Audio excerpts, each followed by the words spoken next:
Buenas noches, buenos días. Un saludo cordial a todos nuestros estudiantes de CETESA nuevamente. Vamos a abordar el segundo tema de la tercera semana de nuestro estudio en los Evangelios. Este tema sin duda es uno de los más importantes, bueno, sin restarle importancia a todos los demás, pero me parece que en todo lo que encontramos en los Evangelios es central lo que hemos dado en llamar los grandes discursos de Jesús.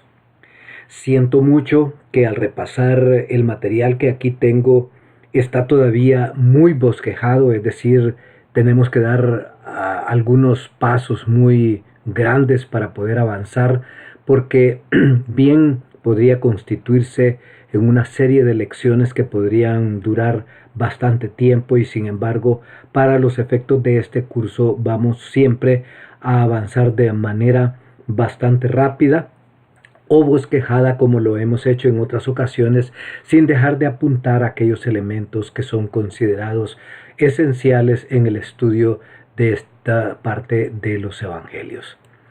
Bien, aquí tenemos estas diapositivas que hemos preparado para el uso de ustedes y entonces vamos a proseguir a hablar de este tema de los grandes discursos, es decir, lo central que enseñó la persona de Jesucristo a través de sus participaciones privadas y públicas, pero más que todo que se convirtieron en enseñanzas que llegaron a ser públicas porque llegan a todos nosotros a través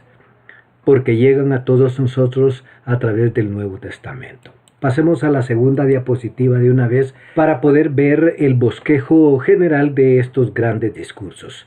Tomamos el bosquejo general del Evangelio de Mateo porque San Mateo es el que mejor los elabora y por lo cual algunos estudiosos han dado a adjudicar al Evangelio de Mateo esta emulación de la manera de presentar el Evangelio de parte de Mateo como el nuevo Moisés, porque hace estas 5 importantes divisiones, entre las cuales pues inserta sus milagros, su participación en otras actividades como por ejemplo las polémicas con sus enemigos, con los fariseos y particularmente aquellas pequeñas anécdotas o aquellas pequeñas aportaciones de sus enseñanzas que está en otras metáforas y figuras del lenguaje en que los evangelistas presentan este material. Enumeremos estos discursos, pero antes de todo, leamos lo que hemos escrito aquí. Probablemente sea Mateo el que mejor nos presenta este panorama, puesto que él presenta su evangelio a los judíos. Jesús es presentado como el nuevo legislador. Él es el rey, en quien se cumplen todas las promesas y los pactos del Antiguo Testamento y que viene a anunciar el inicio del reino de Dios. Él dice, el reino de Dios se ha acercado, el reino de Dios está aquí. Bien, ¿cuáles son los títulos de estos grandes sermones? En el transcurso que miremos otras partes de los otros evangelios donde se cruzan, vamos a estar citando y mencionando aquellos aspectos que también están mencionados en los otros sinópticos y de repente también en el Evangelio de San Juan. Bien. El primero de estos grandes discursos es el Sermón del Monte, que está en los capítulos 5 hasta el 7 del Evangelio de Mateo. Pero si usted mira una concordancia de los 4 evangelios, usted va a encontrar que el paralelo más completo de este Sermón del Monte está también en el Evangelio de San Lucas. Y que en los evangelios de Marcos y de Juan hay algunos segmentos de este mismo sermón que están allí. Un segundo discurso es el que está en el capítulo 10 del Evangelio de San Mateo. Este discurso es lo que se ha denominado el discurso misional, o sea, las instrucciones que el Señor les dio a los discípulos después de haberlos llamado a aquellos que particularmente tenían que estar con Él y que los envió a predicar dándoles autoridad. Aquí en este discurso encontramos pues las instrucciones y podríamos decir que encontramos los parámetros, el patrón, la plantilla de cómo se debe desarrollar el ministerio del Evangelio, la evangelización y por decirlo así, el desarrollo de la institucionalidad de la iglesia. Un tercer discurso es el discurso parabólico. Aparte, en una sección más adelante vamos a hablar acerca de las parábolas de Jesús. Vamos a tomar un grupo muestreado de lo que son las parábolas más sobresalientes, con un criterio probablemente sea del que más leemos o de las enseñanzas centrales que el Señor nos mostró a través de estas ilustraciones. Pero aquí lo ponemos como un discurso particular porque el evangelista Mateo nos ubica estas parábolas en un solo capítulo que se llama el capítulo de las parábolas del reino. Y como están todas juntas, la intención del escritor, y probablemente que esa fue la intención original de Jesús, era hablarnos del uso que se hace de estas parábolas y cómo estas son centrales para que podamos comprender la naturaleza del reino de Dios. Un cuarto discurso es el discurso sobre la iglesia, podríamos decir. Los términos del discipulado, o sea, aquellas reglas, aquellos principios, aquellos parámetros que han de servir sobre cómo debemos de funcionar como comunidad cristiana. En estos capítulos que yo los incluí en mi alocución anterior, desde el capítulo 16 hasta el capítulo 20. Aquí está indicado solo el capítulo 18.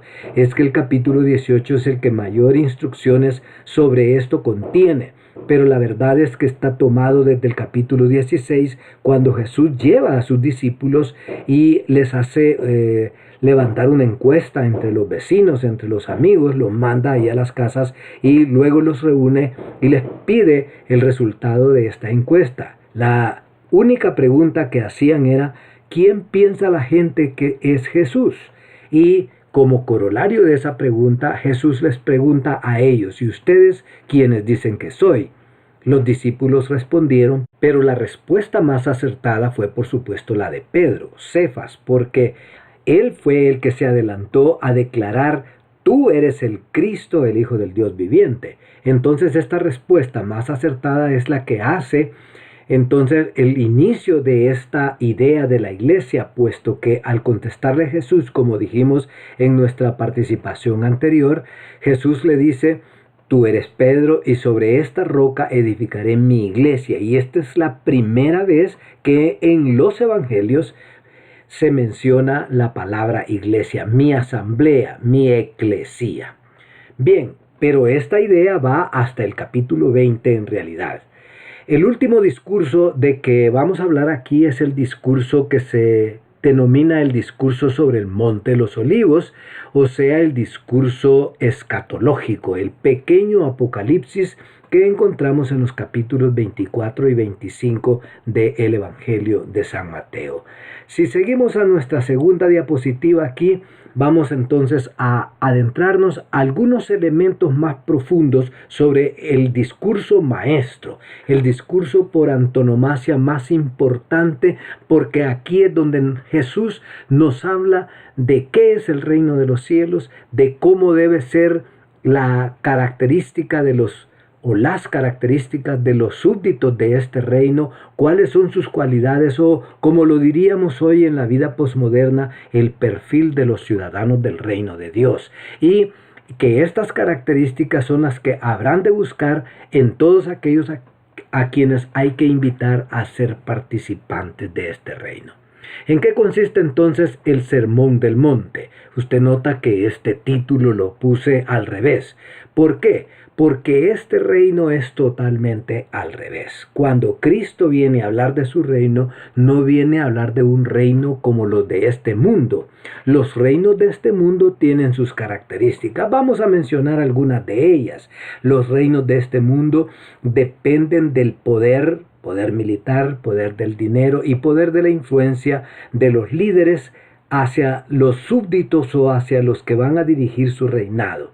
Otra de las características de los líderes de este mundo es que los líderes de este mundo, de los reinos de este mundo, buscan con ansiedad este poder porque ellos buscan enseñorearse de aquellos sobre los cuales reinan. Otra característica de los reinos de este mundo es que buscan las riquezas, el acomodamiento, el apasionamiento de las cosas de esta tierra. Y otra característica podríamos decir que es la temporaneidad de estos reinos, que duran muy poco. En contraste, el reino del Señor Jesucristo es eterno.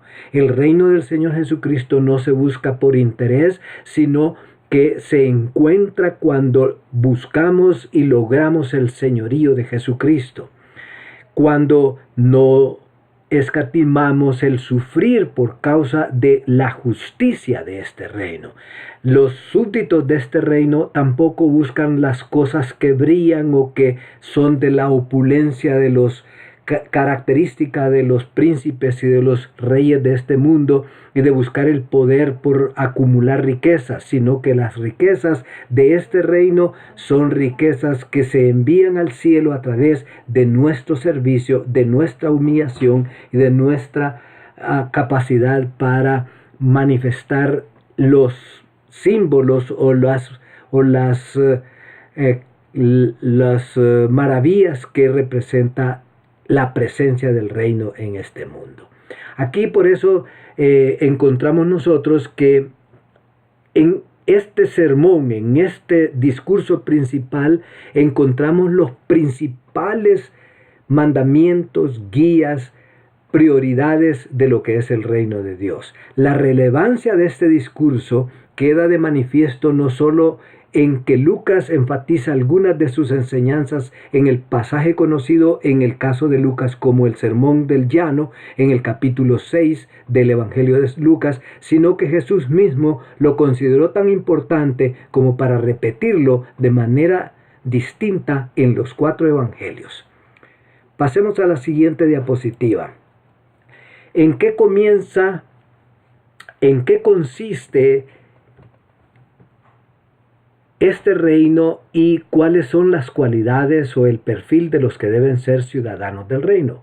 Estas características o este perfil están dadas en lo que comúnmente llamamos las bienaventuranzas. Nosotros las leemos, pero de repente difícilmente las encarnamos y difícilmente las buscamos. Son 8 bienaventuranzas. En estas bienaventuranzas habla de ese perfil, de esas características. ¿Cómo deben de ser los súbditos de este reino? Bueno, deben de ser comienza diciendo, bienaventurados los pobres en espíritu, porque de ellos es el reino de los cielos. Pobres. En la versión de Lucas, bienaventurados sois vosotros, como lo vimos anteriormente.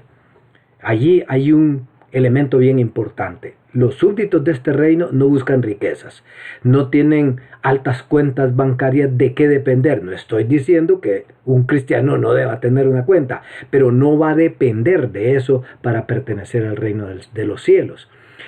Allí destaca pues las 8 bienaventuranzas. Las primeras 2 nos dan la idea de cómo se entra al reino de los cielos. A través de la pobreza, que significa yo no soy nada, no tengo nada, solamente dependo de Dios. Y por lo tanto la segunda bienaventuranza, que es bienaventurados los que lloran, nos da la pauta de las 2 condiciones primordiales que ya en otro evangelio, que es el de San Marcos, nos propuso para pertenecer a este reino, que es el arrepentimiento y la fe.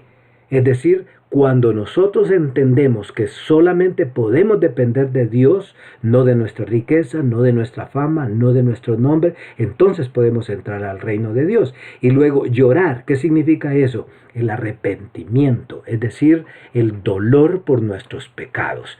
Así va hacia adelante en las bienaventuranzas, que amerita un estudio particular de estas características que personalmente yo he denominado el perfil de los ciudadanos del reino. reino. Luego dice, bienaventurados los pacificadores, bienaventurados los de limpio corazón, bienaventurados los que sufren, los que están dispuestos a sufrir persecución por causa de la justicia, etcétera, etcétera. Más adelante habla de cómo es la naturaleza de estos destacados miembros del reino de Dios o súbditos del reino de Dios. La naturaleza de ser sal y luz. Allí encontramos probablemente la primigenia idea sobre el siguiente discurso que tenemos más adelante, que es el discurso de cómo debemos hacer la misión de Dios. Aquí está escuetamente diciendo, la misión de Dios se va a hacer a través de ustedes que son sal y luz.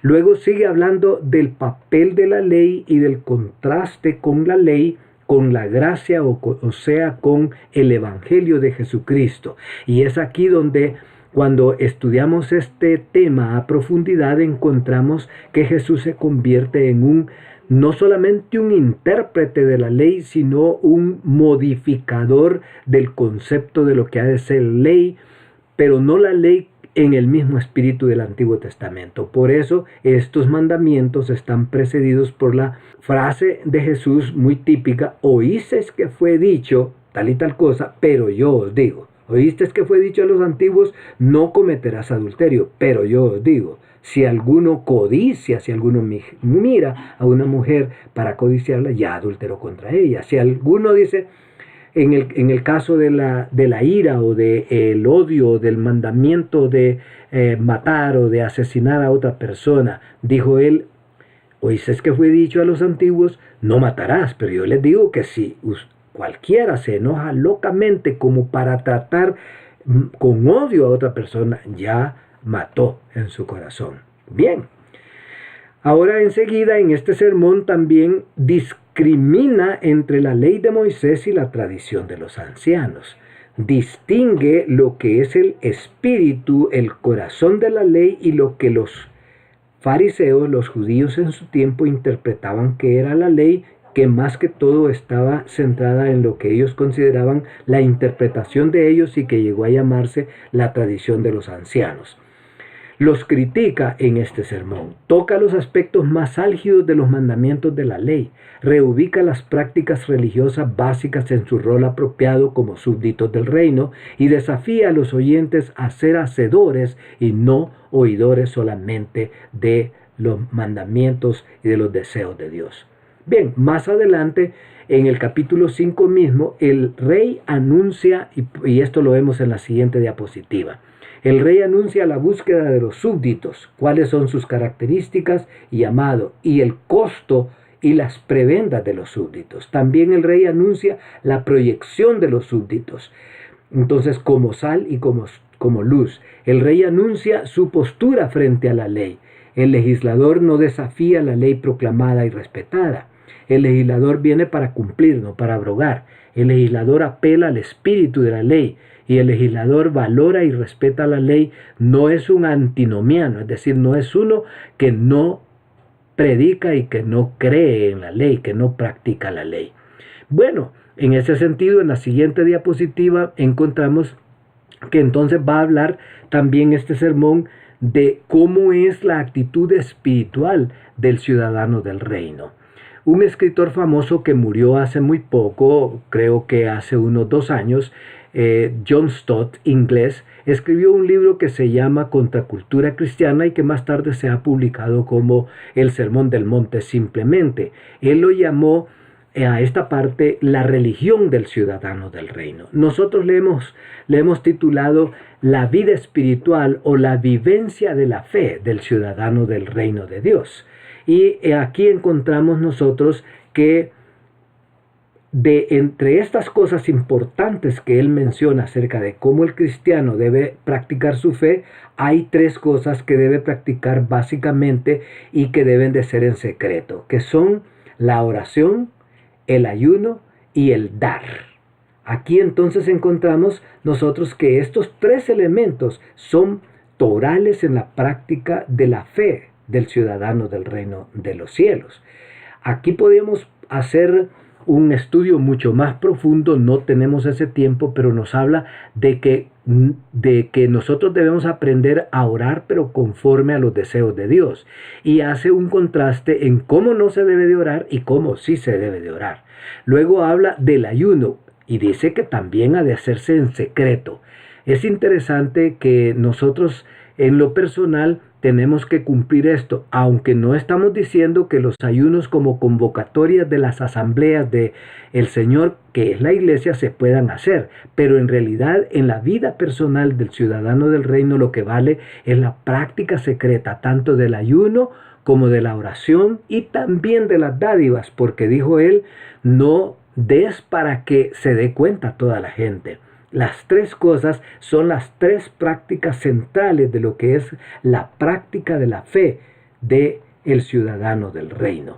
Podríamos decir mucho aquí, podríamos detenernos, pero aquí es suficiente para esta diapositiva. Pasemos a la siguiente. Hay otros temas de espiritualidad que se presentan ya en el capítulo 6, prácticamente desde el versículo 35 hasta el versículo 23 del capítulo 7. Habla de la pureza del corazón que es reflejada en los ojos. Habla de la medicina contra los afanes y la ansiedad, que dice que debemos de confiar en el Señor como el Salmo 23 lo dice. El Señor es mi pastor y nada me faltará. Habla de la prudencia y mesura con los que consideramos que cometen falta contra nosotros o que cometen faltas contra la iglesia, en el capítulo 7, versículos 1 al 6. Habla de las dificultades y contradicciones de la vida de los ciudadanos del reino. Es decir, habla de los que fallan, habla de los que van en el camino pero se caen. Ahí en el capítulo 7, versículos 13 a 23. Habla de la importancia de la transformación de nuestra naturaleza pecaminosa y dice que nosotros debemos de luchar en disciplinarnos a nosotros mismos para que la gracia del Señor opere en nosotros y demos frutos de acuerdo con el reino de los cielos. Y advierte de manera conclusiva en su discurso cuando habla acerca de la importancia de tener estas cosas en cuenta si es que vamos a pertenecer y a permanecer en el reino de Dios, como con la ilustración de los dos cimientos o de las dos bases de la casa que fue construida sobre la arena o sobre el terreno movedizo y la casa o la construcción que fue hecha sobre la roca. Nos invita a edificar nuestra casa sobre la roca. Pasemos a la siguiente. Aquí encontramos el segundo discurso de que disponemos tanto en el Evangelio de San Mateo como en los demás evangelios. Estos pasajes tienen paralelos en los tres sinópticos. Es el discurso misional. Está prácticamente en el capítulo 10 del libro o del Evangelio que estamos estudiando de San Mateo. El centro de este instructivo para los discípulos que van a hacer la misión está aquí, lo he subrayado en rojo, en el versículo 16 del capítulo 10. He aquí, yo os envío como ovejas en medio de lobos. Mateo da un reporte muy detallado de las instrucciones que el Salvador dio a los 12 apóstoles poco después de su llamamiento y antes de enviarlos en una misión inicial como parte del aprendizaje práctico, tal como hoy se envía a los misioneros o obreros. Estas instrucciones se dan como una visión muy clara del propósito y procedimientos generales de la obra misional, por lo que son valiosas tanto para el liderazgo como para todos los involucrados en la obra de la predicación del Evangelio. Pasemos a la siguiente. ¿Cuál es esa comisión inicial? Es interesante. Aquí están los parámetros con que los envió por primera vez. En términos generales, Jesús luchó porque los discípulos, el pueblo de Israel y sus seguidores, pues, entendieran que Él venía como un Salvador no de Israel exclusivamente, sino del mundo, porque así fue predicho desde los profetas del Antiguo Testamento. Pero en esta primera acción misional, Él los envía exclusiva y directamente al pueblo de Israel. Miren lo que les dice. En primer lugar, les da autoridad sobre los espíritus malignos y sobre las enfermedades. Ya dijimos que está en el capítulo 10 de Mateo, ¿verdad? Para que usted pueda repasar más tarde estos temas. En segundo lugar, les pidió que solo fueran a las ovejas perdidas de Israel. Esta indicación es bien interesante. Muchos se preguntan por qué, si él les iba a predicar a los gentiles también más tarde. Pero ahorita hay que ir primero a las ovejas perdidas de Israel. Esto nos enseña una lección. Muchas veces nosotros como cristianos hacemos la obra aquí, allá y apaleamos por todos lados y queremos hacer de aquello, de consejería, de evangelización, de radio, de esto y del otro, y no concretamos en una forma específica y a un terreno especial para hacer la obra. Más tarde vamos a ver en las parábolas que el Señor Jesús nos invita a que veamos dónde está el campo más fértil, dónde está el campo más indicado para que nos concentremos ahí. Cuando desparramamos, por decir así, nuestro trabajo, nuestro esfuerzo en hacer la obra, podemos hacer muchas cosas, pero no nos concentramos en lo más importante que debemos de estar haciendo y por lo tanto no hacemos o hacemos muy poco impacto. El tercer elemento aquí es que había un tema de la predicación. Es el reino de los cielos que se ha acercado. Fíjese qué interesante, que el tema general es venir y llamar a la gente a pertenecer a un reino. Y la puerta de entrada está en el arrepentimiento y creer o tener fe en la persona de Jesucristo. Otro elemento que tenemos aquí es que ninguna provisión de recursos tenían que llevar. Eso para enseñarles que tenían que depender totalmente de Dios. Luego, un quinto elemento aquí era que tenían que buscar cuando fueran a un lugar desconocido una casa digna para posar allí, o los recibían o los rechazaban. Entonces, si lo recibían, debían de compartir con ellos la paz. Y si lo rechazaban, debían de sacudir del polvo en señal de que estaban rechazándolos a ellos, así como ellos habían o estaban rechazando el mensaje que venían a darles de parte del emisario del reino de Dios. Bien, un sexto elemento que tenemos aquí es que iban advertidos de que recibirían oposición, persecución, muerte y división. Esa es una característica del reino de Dios. Muchas veces nosotros queremos hacer el trabajo del evangelio y nunca recibir oposición, que todo sea color de rosa, que tengamos dinero, cuentas en el banco, que tengamos facilidades, pero el principio del reino de Dios es que vamos a encontrar oposición, es que vamos a encontrar persecución, es que vamos a encontrar distinto modo de pensar que nos va a poner en precario con muchas otras personas que no están en el mismo espíritu del reino de Dios. Un siguiente elemento es que hay que estar dispuestos a tomar la cruz. Esto ya está dicho en el anterior. Si va a encontrar persecución, tiene que estar dispuesto a andar con ella, a sufrir, así como lo ha presentado en la introducción del mismo sermón, que son o somos bienaventurados si estamos dispuestos y si sufrimos persecución. Y lo último es que los que recibieren este mensaje habrían de recibir recompensa. Esa es la promesa. Los que recibían este mensaje habían de recibir recompensa. ¿No cree usted que nosotros cuando iniciamos la obra de Dios, un trabajo misionero, una iglesia, un ministerio, un servicio a la comunidad, deberíamos de repasar esta plantilla de cómo debemos de realizar la obra? Usted regrese, haga un inventario de lo que usted hace, de lo que se propone hacer, a ver si lo que usted hace como ministerio se ajusta a este perfil, a estas indicaciones misionales del Señor Jesucristo en este gran discurso. Pasemos al siguiente. El tercero de los grandes discursos de Jesús es el discurso parabólico. Este se encuentra concentrado en el capítulo 13 del Evangelio de San Mateo. Es bien conocido este discurso porque es el discurso de las parábolas del reino.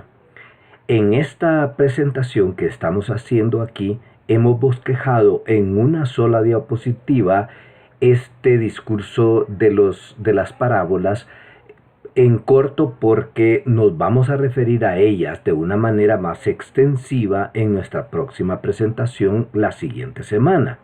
De manera pues que aquí solo vamos a hablar acerca de algunas generalidades de este capítulo o de este discurso de las parábolas del reino para que después pasemos a estudiarlas un poco más detenidamente en nuestra siguiente presentación y alocución acerca del tema. ¿Cuáles son estas parábolas del reino? Bueno, tienen algunas particularidades.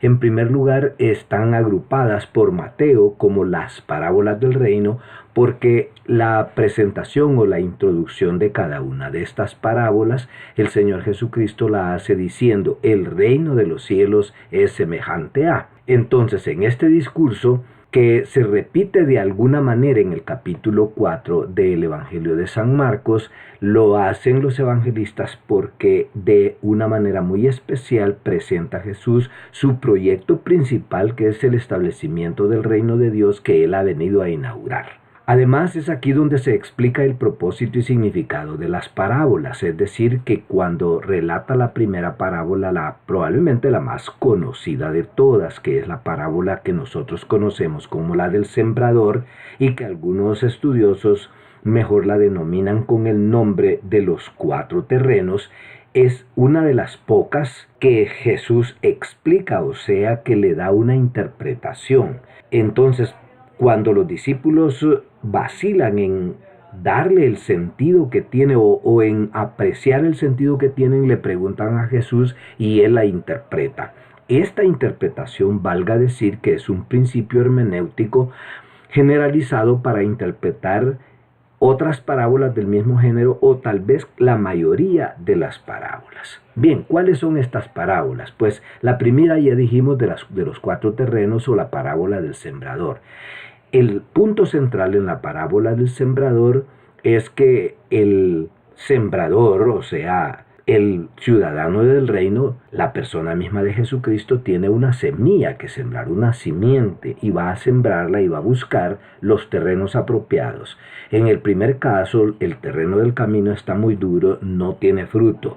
En el segundo caso, el terreno de los pedregales tiene un poquito de tierra y la semilla cae, germina la semilla, pero luego se pierde porque las piedras se calientan, viene la luz del sol, el calor del sol, y se seca porque la raíz no tiene profundidad. En el tercer caso, es la semilla que cae en una tierra bastante buena, pero está llena de espinos o de malezas.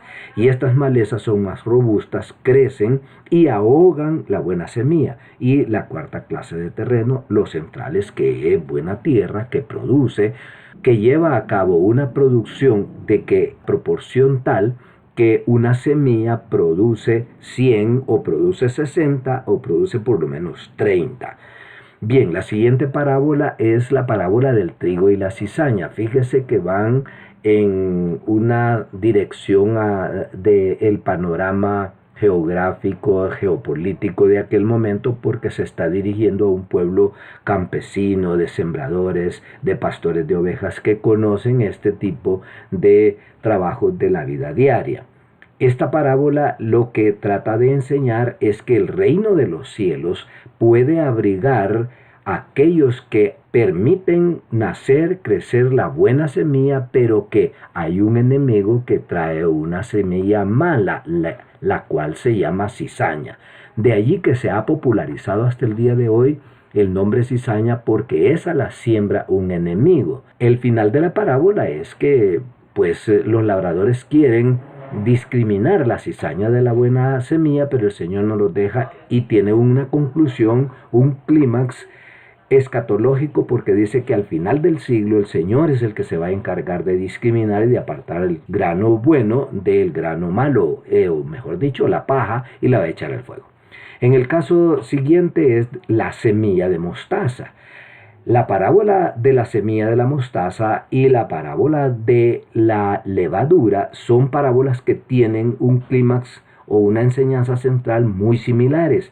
En el caso de la semilla de mostaza es la comparación o la moraleja, podríamos decir, el centro de la enseñanza, que esta semillita tan pequeña llega a crecer. Una vez puesta en la tierra, crece y llega a ser un gran árbol. Aquí el punto central es que la semilla es pequeña, pero que tiene un gran potencial de crecimiento.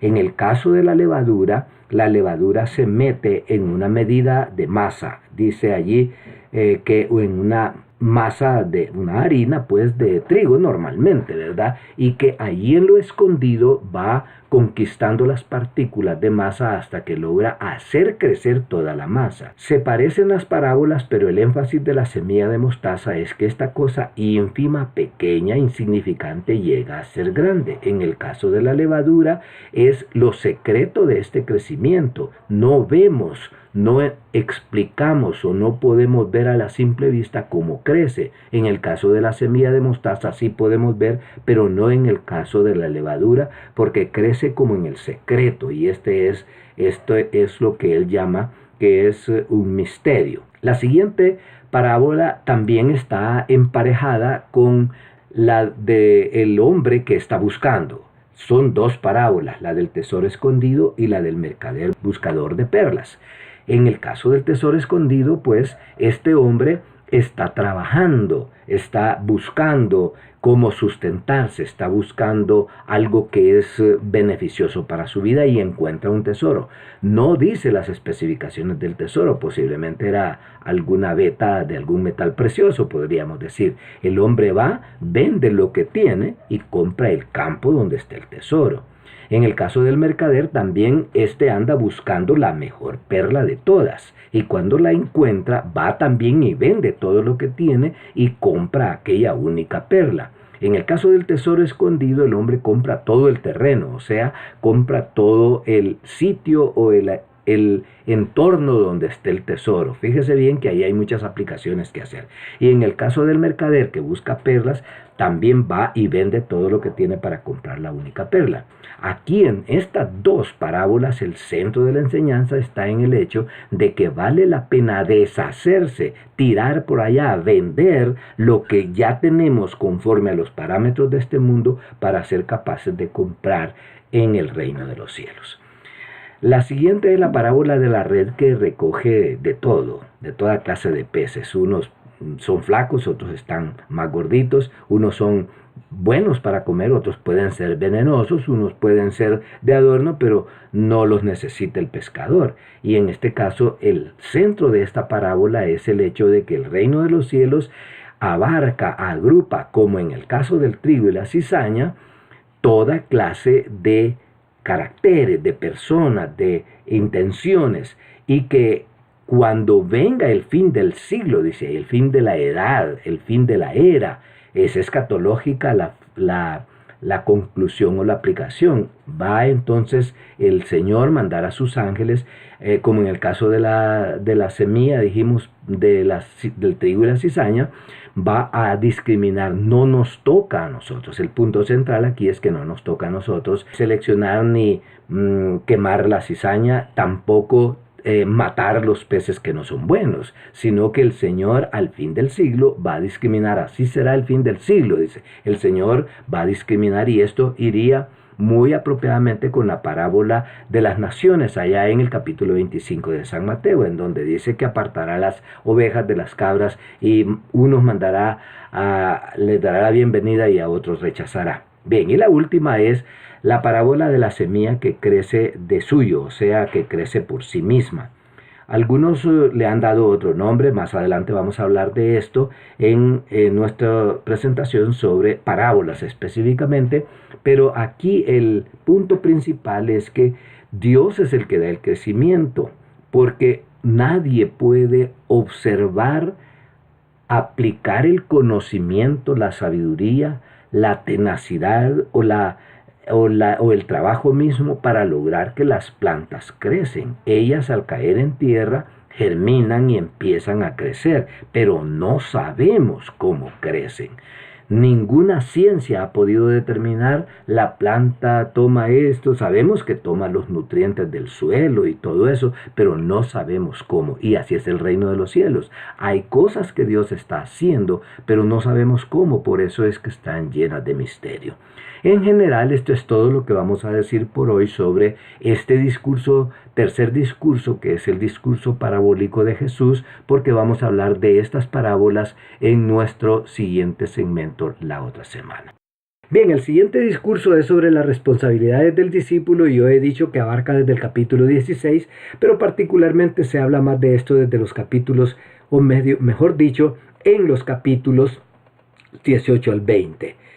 A esta sección ya dijimos que le podemos señalar como la sección o el segmento de la iglesia. Es la sección que habla de la iglesia.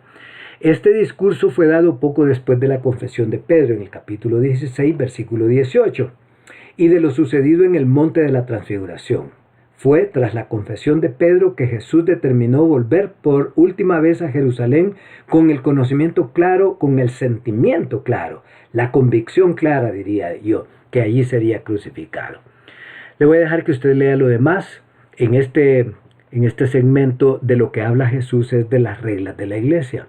Habla de la oveja perdida. Fíjese que aquí, en este segmento, toma la parábola de Lucas del capítulo 15, pero solo la parábola de la oveja. No habla de la moneda ni del hijo pródigo, porque aquí quiere referirse a la que se descarría, a la que se aparta de la comunidad, a la que se rebela. Hay que atraerla, dice, hay que buscarla, hay que pastorearla, por decir así.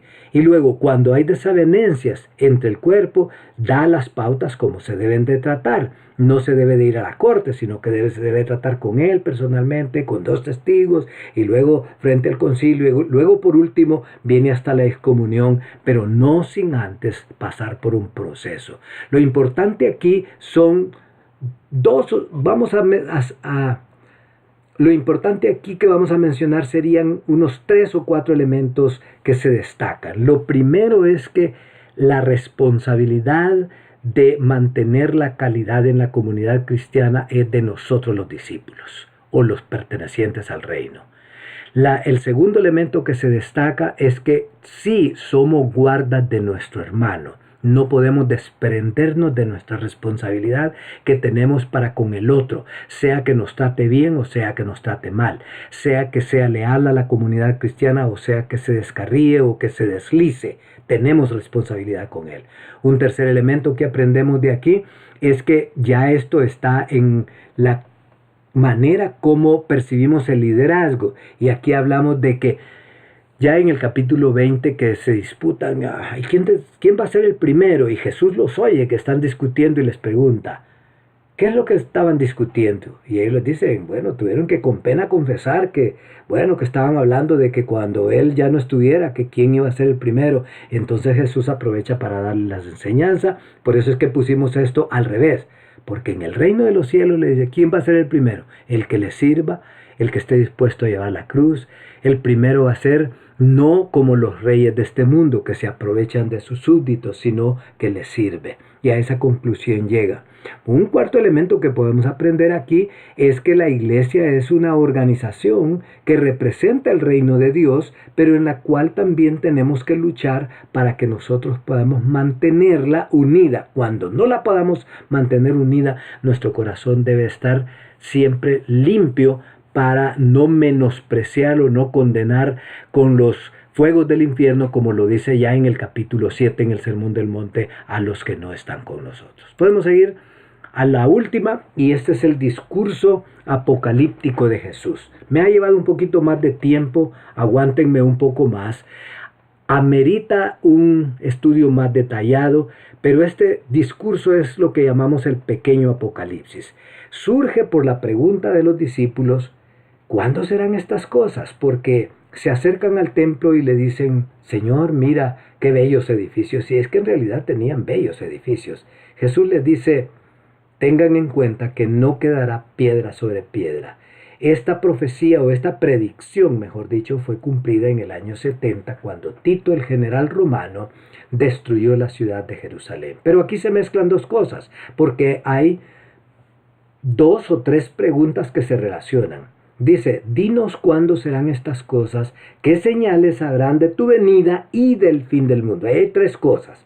¿Cuándo será lo que estás diciendo que va a ser destruido? ¿Qué señales habrá de tu venida? ¿Y cómo se relaciona esto con su segunda venida? No tenemos tiempo aquí, pero usted puede comparar esto con los sellos del capítulo 6 del libro de Apocalipsis y usted va a encontrar, si vamos a la siguiente diapositiva, que hay una enseñanza paralela y una analogía entre aquello que dice.